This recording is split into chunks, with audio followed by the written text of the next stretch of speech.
नमस्कार दोस्तों, मैं आपका दोस्त प्रवीण शर्मा और आप देख रहे हैं प्रवीण शर्मा एडवाइस चैनल। दोस्तों, आज एक बहुत बड़ी समस्या पर मैं बात कर रहा हूं और वो समस्या ना मुझे काफ़ी समय से पता थी, लोग उससे पीड़ित थे क्योंकि व्यापारी वर्ग बड़ा पीड़ित था। मैंने बाजार में सर्वे करा तो मुझे पता लगा कुछ मेरे मिलने वाले व्यापारी वर्ग हैं, मेरे भाई हैं, बेचारे बड़े परेशान हैं वो लोग। तो उनसे मुझे ये पता लगा उन्होंने साहूकारों से 2%, 5%, 10% पे भी पैसा उठा रखा है ब्याज पर। आप एक तो ऐसे हैं मेरे मिलने वाले जिन्होंने 50 लाख रुपए ब्याज पे ले रखा है और आप हैरान हो जाएंगे सुनकर के 3% के ब्याज पे ले रखा है। यानी 50 लाख का मतलब 1.5 लाख रुपए महीना। जितना वो कह रहे हैं मुझसे कि मैंने 50 लाख रुपए लेकर के और उनको मैं लगभग 40-45 लाख रुपए ब्याज भी दे चुका हूं अभी तक। उसके बाद ही 50 लाख पूरा खड़ा है। और उन्होंने एक बार उनसे बोला कि भाई थोड़ा सा इसमें डिस्काउंट कर दो या ब्याज कम कर दो, अमाउंट मोटी है।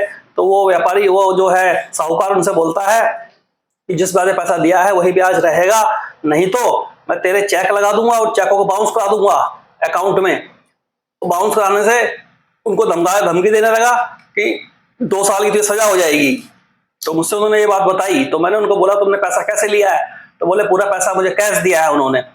तो मैंने कहा देखो, किसी का पैसा मारना अच्छी बात नहीं है, पैसा तो हमको उनका देना ही है, लेकिन उनको ये बोलो कि काम धंधे नहीं है और मार्केट डाउन है काफी, इतना मोटा ब्याज देना संभव नहीं है। तो आप जो है इस ब्याज को कम कर दें, इस ब्याज को आप 1%, 1.5% कर दें, क्योंकि रकम बहुत ज्यादा मोटी है और इतनी मोटी रकम इतना मोटा ब्याज देना व्यापारी के लिए संभव नहीं है। तो मैंने उनको इस तरीके की सलाह दी। तो दोस्तों, उनकी तरह और भी बहुत सारे व्यापारी दोस्त मेरे, या कोई भी बिजनेस करने वाले या जॉब करने वाले, छोटे व्यापारी, बड़े व्यापारी, छोटे जॉब करने वाले, बड़े जॉब करने वाले, बहुत सारे भाई बंद इस तरीके के टैप पे फंसे होंगे। गरीब लोग, अमीर लोग, मीडियम वर्गीय लोग, बहुत सारे लोग इन साहूकारों के सिस्टम में फंसे होंगे।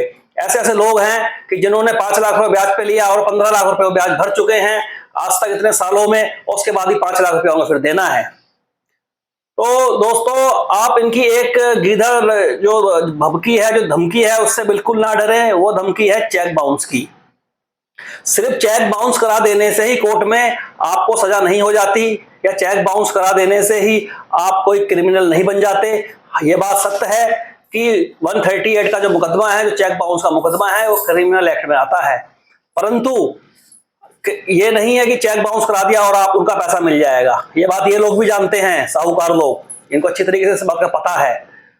तो इनको भी दिखाना पड़ेगा, इनसे भी तो पूछेगा ना कोर्ट, जज साहब इनसे ही पूछेंगे ना कि तुम्हारे पास 50 लाख रुपए आए कैसे, कहां से आए, तुमने कहां से दिया, और तुम्हें पैसा कैश में दिया है। जबकि हमारे यहाँ नियम हो चुका है कि 2 लाख से ऊपर की रकम हम कैश में किसी को नहीं दे सकते। 2 लाख से ऊपर का कोई भी अमाउंट है तो उसको हमें उसके अकाउंट में देना पड़ेगा, ये हमारी सरकार ने नियम बना दिया है। तो सबसे बड़ी बात तो यह है, जो लोग ब्याज पे पैसा बांटते हैं और जो लोग इस तरीके से साहूकारी का काम करते हैं, इनके पास कोई लाइसेंस नहीं है आरबीआई से, कुछ नहीं है, और ये अपनी मनमर्जी के अनुसार ब्याज लगाते हैं, जो कि गैर कानूनी है। आप कानूनी हिसाब से पहले तो अपना लाइसेंस कराइए आरबीआई से रजिस्टर्ड, उसके बाद आप 1.5% से 2% तक का ब्याज ज्यादा से ज्यादा ले सकते हैं, और मोटी अमाउंट पे आप इतना ब्याज भी नहीं ले सकते। तो दोस्तों, गैर कानूनी काम आपसे ज्यादा ये साहूकार कर रहे हैं, ये ब्याजखोर कर रहे हैं। इन ब्याजखोरों ने लोगों का जीना हराम करा हुआ है।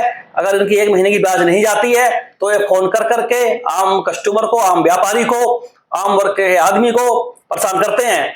तो इन लोगों से भी आपको घबराने की जरूरत नहीं है, और ये चेक बाउंस करा के आप कुछ नहीं कर पाएंगे। बैंक, एनबीएफसी कंपनी के पास फिर भी बहुत सारे आपके प्रूफ होते हैं, साइन होते हैं, आपके फाइलों का सब कुछ होता है, लेकिन ये लोग स्टाम्प पे लिखवा के या फिर इस तरीके से करके आपके ऊपर कोई लीगल कार्रवाई जल्दी से नहीं कर पाएंगे। ये सिद्ध ही नहीं कर पाएंगे कि आपको उन्होंने 50 लाख रुपए दिए हैं, क्योंकि कैश का दिया हुआ पैसा बिल्कुल भी सिद्ध नहीं हो सकता वहां पे, और उल्टा इनके ऊपर ही हथकड़ी लग जाएगी। तो आप लोग इनकी धमकी में ना है, ये टोटल धमकी इनकी फर्जी है। और हाँ, मैं ये नहीं कह रहा हूं आप इनका पैसा मार लें, इनका पैसा ना दें। आपकी स्थिति वास्तव में ही खराब हो गई है तो आप इनकी धमकियों में आकर के या इनकी बातों में आकर के आत्महत्या ना करें, और किसी प्रकार का डिप्रेशन में आके कोई अपने घर में कोई कलेश ना करें। इनसे दोस्तों जाकर के बात करें और इनसे बोलें कि हमें आपका इतना पैसा देना है, हम पैसा देना चाहते हैं आपका और देंगे, परंतु अब हमारे हालात बिगड़ चुके हैं, काम कम है, मार्केट में काम नहीं है, दिक्कतें हैं, हमारा व्यापार बिजनेस सही से नहीं चल पा रहा है, या हमारी जॉब चले गई है, या जॉब हमारी जो तनख्वाह 1 लाख थी 50,000 पे आ गई है, तो अब इतना ब्याज देना संभव नहीं है, इसमें आप ब्याज कम करें। दोस्तों मैं यकीन के साथ कहता हूं ये आपका ब्याज कम करेंगे, क्योंकि जब तक आप इनसे बात नहीं करेंगे तब तक ये आपको सिर्फ धमका धमकू के आपसे पूरा पैसा लेते रहेंगे और आप अपनी घर के खर्चे रोककर, बच्चों की पढ़ाइयों को रोककर इनका पैसा देते रहेंगे। दोस्तों किसी का पैसा मारने को मैं यहाँ पे नहीं कह रहा हूं, लेकिन जब आपकी स्थिति ही इतनी ज्यादा खराब है तो आप भी तो देने की कंडीशन में नहीं है। उस कंडीशन का क्या, वो कंडीशन आपको दिखाई नहीं दे रही।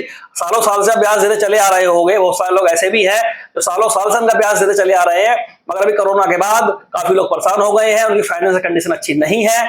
तो मैं साहूकारों से भी कहूंगा उन लोगों के ऊपर दया बरतें, क्रूरता खत्म कर दें, नैतिकता और एक अच्छे व्यक्ति का परिचय दें। और अगर आप लोग ऐसा परिचय नहीं दे पाएंगे तो ये अच्छी बात नहीं है। तो मेरा दोस्तों जिस भी व्यक्ति ने इन लोगों से मोटे ब्याज पर पैसा ले रखा है और वो ब्याज देने में असमर्थ है, नहीं दे पा रहा है, तो बिल्कुल भी घबराए ना और किसी भी प्रकार का गलत कदम ना उठाए। वो सीधे इनसे जाकर के फेस टू फेस बैठ के बात करे, सामने बैठ के बात करे, ना कि फोन पे करे, और इनको अपनी पूरी स्थिति बताए। इनसे बोले कि भाई देखिए मेरी स्थिति ये हो चुकी है, मेरे पास पैसे नहीं है और मेरे पास दिक्कत चल रही है, मैं बहुत परेशानी में आ चुका हूं और मैं अब आपका ब्याज नहीं दे पाऊंगा, मुझे 18 महीने या 2 साल का समय दे दो जिसमें कि मैं आपको सिर्फ 50 पैसे या 1% का ब्याज दूंगा, इससे ऊपर नहीं दे पाऊंगा। 3%, 4%, 5% का पैसा बहुत ज्यादा ब्याज होता है। आज की डेट में इतनी कमाई किसी बिजनेस में नहीं है जो कि कोई व्यापारी इतना मोटा ब्याज दे सके। इसके लिए आप इनसे बात करें और ये नहीं मानते हैं, टिकड़ पिकड़ करते हैं, धमकी देते हैं, आपको चेक बाउंस करा देंगे, हम ये कर देंगे, वो, क्योंकि ये जितने भी साहूकार हैं ये लोग आज की डेट में जिसको भी पैसा ब्याज पर देते हैं, चाहे वो गरीब आदमी हो, अमीर आदमी हो, व्यापारी वर्ग हो, नौकरी वाला हो, जो भी हो, ये उसके चेक ले लेते हैं 2-3। और कई बार तो ऐसा भी देखा गया है कि घर में इन्होंने महिलाओं के भी चेक ले लिए हैं और उनकी फैमिली में 1-2 लोग और चेक ले लिए हैं। तो ये सबको धमकाते हैं, तो आपको उनकी धमकी मारने की जरूरत नहीं है। पहले इनसे प्यार से बात करें, उसके बाद प्यार से अगर नहीं मानते हैं और ये बोलते हैं हम चेक लगा देंगे, ये कर देंगे, वो कर देंगे, तो आप इनसे बोल दो लगा दो चेक लगा के आपको फांसी नहीं करवा देंगे, ये ना कुछ कर देंगे। आपका 138 का मुकदमा होगा, आपकी तुरंत प्रभाव जमानत होगी, सेम डे जमानत होगी, हाथों जमानत होगी। इसमें ऐसा नहीं है कि आपको जेल जाना पड़ेगा, उसी दिन आपकी जमानत हो जाएगी जिस दिन आपको वे केस करेंगे। और जज साहब खुद बोलेंगे आपसे कि अपने जमानती लाओ, जमानत कराओ, क्योंकि जमानत भी आपको इसलिए लेनी पड़ेगी क्योंकि ये क्राइम में कंसीडर है। वैसे तो मेरे हिसाब से चेक अगर किसी का बाउंस होता है तो उसको क्राइम में नहीं जाना चाहिए, क्राइम की ये धारा नहीं होनी चाहिए, क्योंकि चेक बाउंस होने में कोई ट्रैफिक जाम नहीं हुआ, किसी का मर्डर नहीं हुआ, कोई गलत काम नहीं हुआ। इसको आप किस तरीके से उसमें ले सकते हैं? अरे उसने ब्याज पर पैसा लिया किसी साहूकार से और वो साहूकार का पैसा जब नहीं लौटा पाया तो उसने पीडीसी चेक एडवांस ले रखे थे विदाउट साइन करा के, किसी प्रकार का कोई भरावा तो था नहीं, उसने बस अपने पैसों की वसूली करने के लिए वो चेक को लगा दिया, एक हथियार का काम कर रहा है। और वो साहूकार ना तो सरकार को कोई टैक्स दे रहा है, ना सरकार में रजिस्टर्ड है, ना कुछ है, और ब्याज का काम कर रहा है। परंतु दोस्तों कुछ इस तरीके के सबूत भी अपने पास रखें जिससे ये बात कुछ क्लियर हो जाए कुछ हद तक कि हाँ वास्तव में ही इसने पैसा ब्याज पे दिया था। जज साहब को भी हल्का फुल्का ये लग जाए आइडिया कि ये लग तो मैटर ब्याज वाला ही रहा है। अगर मैं यकीनन कह रहा हूं, अगर जज साहब को इस बात की भनक लग गई कि इस व्यक्ति ने इस व्यक्ति को पैसा ब्याज पे दिया था और उस पैसे के एवज में इसने चेक रख लिए थे, क्योंकि इस तरीके से एडवांस पे चेक लेना कानूनी अपराध है। चेक हम तभी दे सकते हैं जब चेक को हमें उसको पेमेंट ही करनी है। ये तो उस दिन का इंतजार करते हैं जिस दिन हम डिफॉल्टर हो, उस चेक को ये निकाल के अपनी अलमारी में से और लगा देते हैं जाकर के। और इनका किसी प्रकार का किसी साहूकार का कोई लाइसेंस नहीं है, ये एक तरीके से प्राइवेट तरीके से काम कर रहे हैं और सरकार को लाखों रुपए का चूना लगा रहे हैं। कोई सरकार को कोई टैक्स तो भरते नहीं है ये लोग, और पैसा ब्याज में चुपचाप बांटा, ब्लैक मनी वहां से आया, वहां से वहां बांटा, वहां से वहां बांटा, इन लोगों ने करोड़ों रुपए इस तरह की बातें बांट रखे हैं।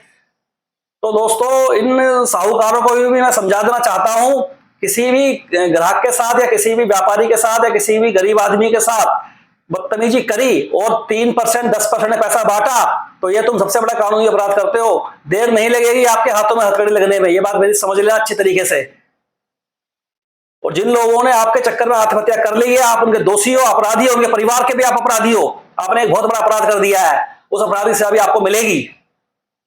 जब इस तरीके की घटनाएं घट जाती हैं, कोई व्यक्ति इनके प्रताड़नाओं में आके या इनकी उल्टी सीधी बातों में आके आत्महत्या कर लेता है, उसके बाद ये लोग कहते हैं कि हमारा तो ऐसे कोई लेन देन था ही नहीं, कोई सारा लेन देन कच्चे में होता है, पक्के में तो कुछ होता नहीं है, तो ये अपनी जान बचाने के लिए मुकर जाते हैं।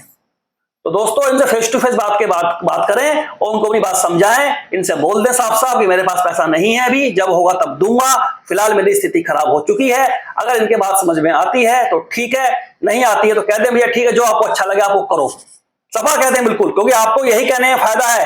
अब आपके पैसा बचा ही नहीं है तो आप ये ना बोलें कि आज दे दूंगा, कल दे दूंगा, परसों दे दूंगा, ऐसे बोलते रहोगे तो रोज आपको तंग करते रहेंगे। वन टाइम में ही क्लियर कट बात को बोल दें, और जब कहीं भविष्य में आपकी स्थिति ठीक हो, आपका पैसा आ जाए तो इनका पैसा दे दें, और ब्याज इनसे जरूर कम करवा लें। तो ब्याज खोर, सूद खोर, इनको ब्याज पहले चाहिए होता है, चाहे भले ही इनका मूलधन मर जाए लेकिन ब्याज नहीं मरना चाहिए। तो ये इतने बड़े सूदखोर हैं, इनको सूद के आगे ब्याज का कुछ दिखता नहीं है, आम आदमी समस्या नजर नहीं आती है।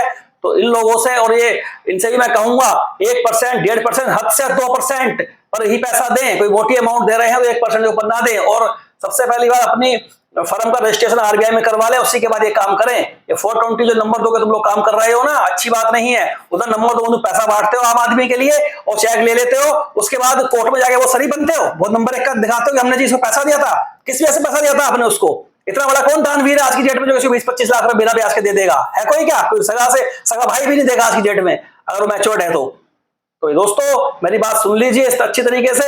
ये बात जज साहब भी जानते हैं, क्योंकि वो बहुत बुद्धिशाली है, हमसे कई गुना उनके बुद्धि बहुत ज्यादा है। कोई उनको ही पता है कि 20-25 लाख रुपए तो ना तेरा रिश्तेदार है, ना तेरा सगा भाई है, ना तेरा कोई ये है, तो इसने तो ये 25 लाख रुपए इतने समय के लिए बिना ब्याज के कैसे दे दिए? तो फिर तूने चेक क्यों लगाया? इतना बड़ा शुभचिंतक अगर तू था उस व्यक्ति का, तो उधार पैसा दिया ही था, तो तेरे पास उसका चेक कहां से आ गया? तो चेक आने का मतलब ये है, इनका ये कहना होता है कि इनने हमें चेक दिया जी, पेमेंट कर लो अपनी, ये मतलब है उस बात का। लेकिन ये बात कोर्ट में प्रूव करनी होगी हमको कि ये चेक एडवांस में ही इसने हमसे ले लिया था, और जब हम आज का ब्याज और पैसा नहीं दे पाए तो उसने कोर्ट में लगा दिया। दोस्तों हालांकि ये लोगों को पता है, सूदखोरों को अच्छी तरीके से मालूम है कि चेक बाउंस का मुकदमा बहुत लंबे टाइम तक चलता है, ये पहले ही आपसे कंप्रोमाइज कर लेंगे। बोलने को दोस्तों बहुत है इसके अंदर, लेकिन मैं फिर एक बार समझाऊंगा ब्याजियाओं को, सूदखोरों को, कि अपनी हरकतों से बाज आ जाएं। और बहुत सारे सूदखोर बदमाशी भी दिखाते हैं, वो बदमाशी गैर कानूनी है, उस बदमाशी में बिल्कुल ना है, तुरंत प्रभाव से जाकर पुलिस में कंप्लेंट करें, और पुलिस आपकी नहीं सुन रही है तो एसएसपी साहब के पास जाएं, ऑनलाइन इसकी कंप्लेंट डाल दें। इनकी बदमाशी में आने की कोई जरूरत नहीं है, ये आपका कुछ नहीं कर पाएंगे बिल्कुल भी। हाँ, आपकी स्थिति ठीक है, आप लीगल तरीके से सही, आपका पैसा है तो इनका पैसा दे दें और बात को खत्म कर दें। नहीं पैसा है तो आप इनसे घबराएं नहीं दोस्तों। ठीक है दोस्तों, अगर ये वीडियो आपको पसंद आई हो, जनहित में ये वीडियो है, ऐसा समाज में हो रहा है, तो इस वीडियो को शेयर और सब्सक्राइब करें। नमस्कार दोस्तों।